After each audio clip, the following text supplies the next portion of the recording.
உங்க புத்திய காமிச்சிட்டீங்களே. தாய் சிறுத்தைக்கு மேலிடத்தில் விழுந்த டோஸ், வசமாக சிக்கிய திருமா. கடந்த 5ஆம் தேதி பகுஜன் சமாஜ் மாநில தலைவர் ஆம்ஸ்ட்ராங் சென்னையில் மர்ம நபர்களால் வெட்டி கொலை செய்யப்பட்ட சம்பவம் தமிழகத்தில் தீயாக இருந்து வருகிறது. இந்த சம்பவத்தில் தமிழ் திரையுலகின் இயக்குனர் ப. ரஞ்சித் எடுத்துள்ள நடவடிக்கை திமுகவை தூக்கம் இழக்க வைத்திருக்கிறது. ஆம்ஸ்ட்ராங் கொலையில் கைது செய்யப்பட்ட 11 பேரில் விசாரணைக்காக அழைத்து செல்லும் போது தப்பி ஓட முயன்றதாக திருவேங்கடம் என்பவர் என்கவுண்டரில் சுட்டுக் கொலை செய்யப்பட்டார். இதற்கு சமூக வலைதளங்கள் மட்டுமின்றி எதிர்க்கட்சிகள் தரப்பிலும் கடுமையான கண்டனங்கள் எழுந்தது. ஏனென்றால் குற்றவாளிகள் தாமாக சரணடைந்த பொழுது எப்படி அவர்கள் தப்பிச் செல்ல முற்படுவார்கள், அவர்களிடம் எப்படி கைத்துப்பாக்கிகள் கிடைத்தது என்று பாஜக தரப்பில் கடுமையான கேள்விகள் முன்வைக்கப்பட்டது. அதற்கு போலீஸ் தரப்பில் எந்த ஒரு விளக்கமும் அளிக்கப்படவில்லை. இதனையடுத்து ஆம்ஸ்ட்ராங் கொலை வழக்கில் கைது செய்யப்பட்டவர்கள், கூலிக்கு வேலை பார்ப்பவர்கள், உண்மை குற்றவாளிகள் கண்டுபிடிக்கப்பட வேண்டும் என்றால் சிபிஐ விசாரணைதான் வேண்டும் என்று கோரிக்கைகள் முன்வைக்கப்பட, இதனை திருமாவளவன் ஆதரித்து திமுகவிற்கு தனது கோரிக்கையை வலியுறுத்தி இருந்தார். இருப்பினும் இந்த விவகாரத்தில் சிபிஐ தலையிட முடியாத அளவுக்கு திமுக தனது செயல்களை செய்து வந்தது. ஆனால் தலித் மக்களின் குரலாக ஒலித்து வந்த ஒரு தலைவர் இப்படி வெட்டி கொலை செய்யப்பட்டிருக்கிறார்.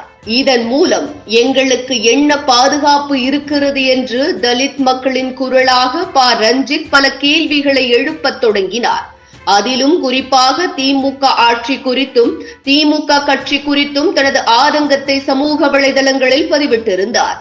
இதனை அடுத்து நடைபெற்ற ஒரு நிகழ்ச்சியில் கலந்து கொண்ட ரஞ்சித் 2026 பொது தேர்தலில் தனது முடிவை மாற்ற வேண்டிய நிலையில் ஏற்பட்டுள்ளது என்று கூறினார். இது திமுக வட்டாரத்தை பெரும் அதிர்ச்சியில் ஆழ்த்தியிருக்கிறது. அது மட்டுமின்றி ஆம்ஸ்ட்ராங் கொலை வழக்கில் உண்மை குற்றவாளிகள் கைது செய்யப்பட வேண்டும், இதன் மூலம் தலித் மக்கள் பாதுகாப்பு அச்சுறுத்தல் ஏற்பட்டுள்ளது என நினைவேந்தல் பேரணியில் தெரிவித்தார். அந்த பேரணியில் ப. ரஞ்சித் கலந்து கொள்ள உள்ளதாகவும் செய்திகள் வெளியான பொழுது திருமாவளவன் திடீர் வீடியோ ஒன்றை வெளியிட்டார். அந்த வீடியோவில் சிலர் காசுக்காக இது போன்ற பேரணிகளை நடத்துகிறார்கள், அந்த பேரணியில் நம் கட்சியினர் யாரும் கலந்து கொள்ள கூடாது என்று இயக்குனர் ப. ரஞ்சித் கலந்து கொள்ள இருக்கும் பேரணி குறித்து அவதூறுகளையும், அதில் விடுதலை சிறுத்தைகள் கட்சியினர் யாரும் கலந்து கொள்ள கூடாது என்பதையும் வலுவாக முன்வைத்தார்.